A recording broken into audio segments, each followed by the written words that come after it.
Jangan lupa untuk subscribe YouTube channel Metro TV News dan nyalakan notifikasinya.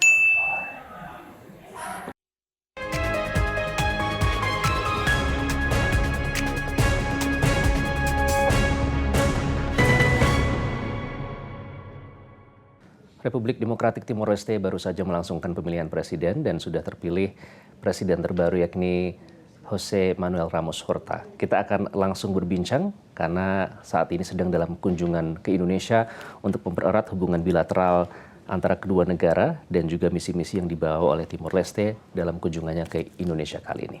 Here, Mr. President, thank you for your time. Thank you again for bringing me into Metro TV. Sure. How does it feel being back here in Indonesia, Mr. President? After 2 years absence, I hardly traveled internationally. My last trip to Jakarta was end of January 2020. So for 2 years, I hardly traveled anywhere. Okay. This is the first time. After 2 years, almost 2 years, you're going back here in Indonesia. Yes. And it was important to come to Indonesia after my inauguration as president.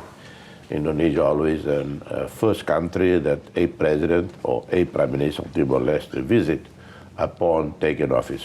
Okay, that's interesting. You mentioned about the word important. Why is Indonesia becoming the first country that you visit after you got inaugurated as president? Well, A, it's our neighbor. B, a very important one, 270 million, significant regional power, and a significant global player. So in every sense, Indonesia is very important, diplomatically speaking, has acquired a lot of prestige, credibility in the last 20 years since transition to democracy from the Suharto era. It is not surprising that Indonesia is the chair of G20. It is going to be the chair of ASEAN. And Indonesia's views solicited from around the world. And and we are neighbor next world. So even more important, is a bit like Mexico vis-a-vis the United States or Costa Rica vis-a-vis the United States. And so for us, it's no question that Indonesia is the most important country for us, being neighbor and being an important neighbor. Okay. And it's a pleasure to have you here, Mr. President. And you also mentioned about the credibility of Indonesia as the chair of the ASEAN. You've met President Jokowi yesterday in the Bogor Palace. And then is that one of the topic that you discussed with Mr. President other than other topics? Yes. I commend President Jokowi for his role in trying to make some incremental positive actions in regard to the conflict, the war in Ukraine.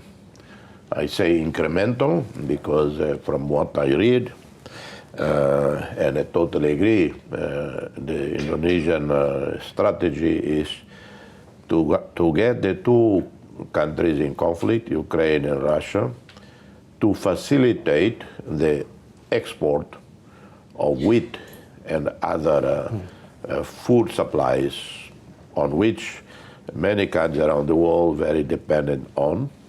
It is not Indonesia's selfish interest, but Indonesia was acting on behalf of many, many countries. We can say over 100 countries that are affected by the war.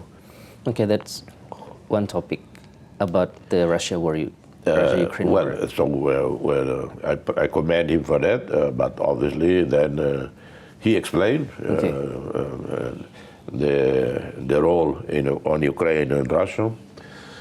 And I commend and thank President Jokowi for his leadership on Timor-Leste and ASEAN accession. He reiterated the long-standing Indonesia support for Timor-Leste. and he will do his best to respond to Timor-Leste's desire to accede ASEAN membership.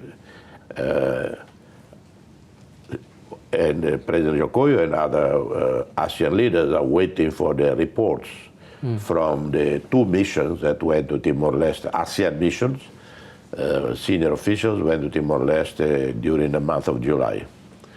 Okay. From what I know, the reports on cultural and the social pillar and the economic pillar are very positive in regard to Timor-Leste, as has been the security pillar. So on the three pillars, Timor-Leste is doing very well, maybe not sufficiently well in the economics, but which country in ASEAN region is doing